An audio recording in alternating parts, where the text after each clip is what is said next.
தோழர்களே, நண்பர்களே, உங்கள் அனைவருக்கும் என் மனமார்ந்த நன்றியை தெரிவித்துக் கொண்டு, மக்கள் கவிஞர் தமிழ்வழி பாண்டிச்சேரியில் பிறந்த ஒரு முக்கிய கவி ஆளுமை, நமது தமிழ்நாடு முற்போக்கு எழுத்தாளர் கலைஞர்கள் சங்கத்தின் 5 ஆளுமைகளில் இவரையும் பால சரஸ்வதியும் இப்போது நாம் அந்த ஆளுமைகளில் இணைத்துள்ளோம். முண்டாசு கவிஞன் பாரதிதாசன், மக்கள் கவிஞன் பட்டுக்கோட்டை அவர்களுக்கு பின் இந்த இருவரை நாம் இப்போது குறைந்த ஆண்டுகளுக்கு முன்பு இணைத்துள்ளோம்.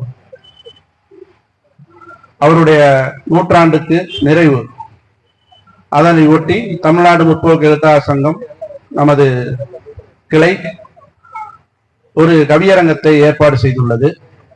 இந்த கவியரங்கத்திற்கு என்னை தலைமை ஏற்க செய்தது ஏனென்று புரியவில்லை.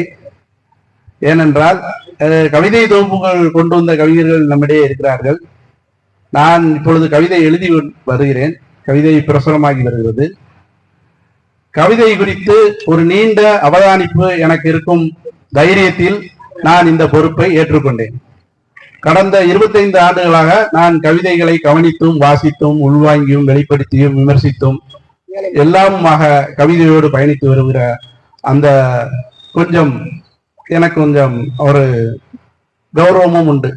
ஏனென்றால் தமிழில் இலக்கியத்தில் இன்றைக்கு பிரபலமாக நவீன இலக்கியத்திலும் ட்ரெடிஷ்னலா தொன்மத்திலே 2லையும் எழுதுறவங்களோட நான் பயணிச்சுக்கிட்டு இருக்கேன்னா அவங்களோட கவிதைகளோட உரையாடிக்கிட்டும் அவங்களோட உறவுகளை இருந்துக்கிட்டு தொடர்புல இருந்துக்கிட்டு இருக்கேன். அந்த ஒரு பரிச்சயம் எனக்கு கடந்த 20 ஆண்டுகளா இருக்கு. குறிப்பா சொல்லணும்னா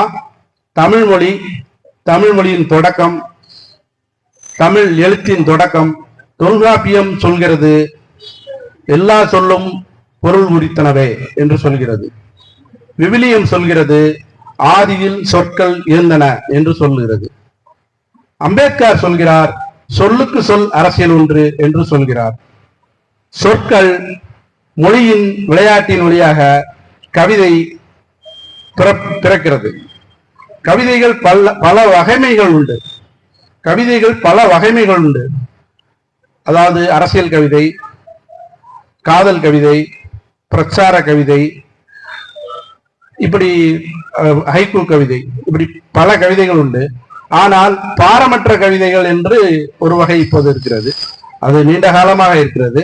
இப்பொழுது இந்த ஊடகம் வந்த பிறகு ஒரு எளிதாக தான் நினைப்பதை கவிதையாக சொல்லை அடுக்கி கொண்டும் மேலிருந்து கீழாக அடுக்கிக்கொண்டும் ஒற்றை வார்த்தையை மேலிருந்து கீழாக எழுதி கொண்டும் கவிதை என்று பாரமற்ற கவிதைகளும் வருகிறது. அந்த பாரமற்ற கவிதைகளிலும் சிலது தத்துவ விசாரணை வருகிறது, வாழ்வு குறித்த விசாரணை வருகிறது, அவர்கள் தெரியாமலேயே அதிலே அரசியல் கவிதை வருகிறது, வாழ்வின் பகடி வருகிறது, போதாமை வருகிறது, இயலாமை வருகிறது, எல்லாம் வருகிறது. ஒரு சமூகம் எல்லாமும் கலந்ததுதான். வெறும் போதாமை மட்டும் கலந்ததல்ல, பிரச்சாரம் மட்டும் கலந்ததல்ல, அரசியல் மட்டும் கலந்ததல்ல, தத்துவ விசாரணையும் வருகிறது. அது அவர்களுக்கு தெரியாமலேயே அது பயணிக்கிறது அந்த எழுத்துலகில். இன்றைக்கு கவிதையில நிறைய அரசியல் கவிதை வருது. அரசியல் கவிதை வருதுன்னா அது மக்களோட சென்றடைய மாட்டேங்குது. நான் ஒரு கவிதை ஒரு முதலமைச்சரை மாத்திரம்லாம் அதீத கற்பனையோடு உள்ளவன் கிடையாது. ஆனால் ஒரு கவிதை பேண்டசி ரியலிசம் செய்யும், மாய யதார்த்தவாதம் செய்யும். அது அந்த முதலமைச்சரை மாற்றுவதற்கான மக்களிடையே ஒரு தொடக்க புள்ளியை உருவாக்கும் என்பதில் ஆழ்ந்த நம்பிக்கை உள்ளவன்.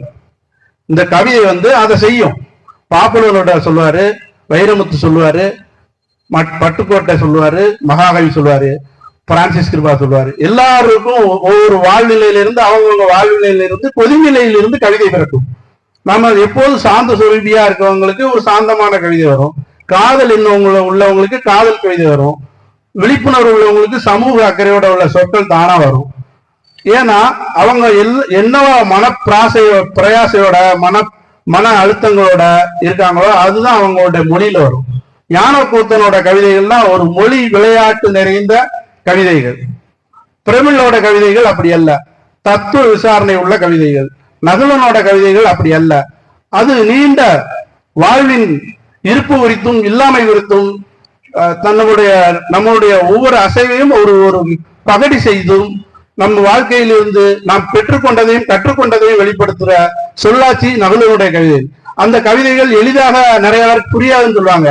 ஆனா அந்த கவிதையை ஒரு 2 தடவை 3 தடவை வாசிச்சேன்னா அது புரிய ஆரம்பிச்சிடும். அதே மாதிரிதான் தர்ம சிவராம் பிரமிழோட கவிதையும் ஆத்மானம் கவிதையை சில ஆசிரியர்களே சொல்லியிருக்காங்க.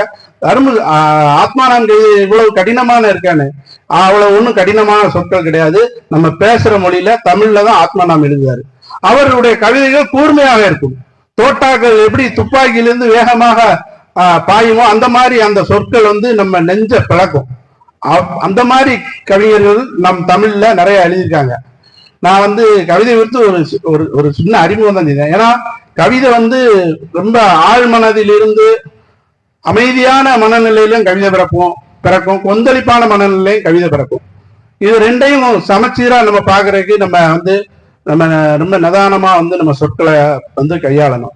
சிலர் சொந்த வழியிலே எழுதுவாங்க, பிறரோட வழியிலையும் எழுதுவாங்க. கவிஞன்னாலே ஒரு என்ன சொல்றது, கவிஞன்னாலே ஒரு அற பைத்தியம், போட்டிக்காரன்னு சொல்லுவாங்க. அதாவது பைத்தியத்துக்கும் தெளிவானவனுக்கும் இடையில நூலிலையில் பயணிக்கிறவன் தான் கவிஞன்.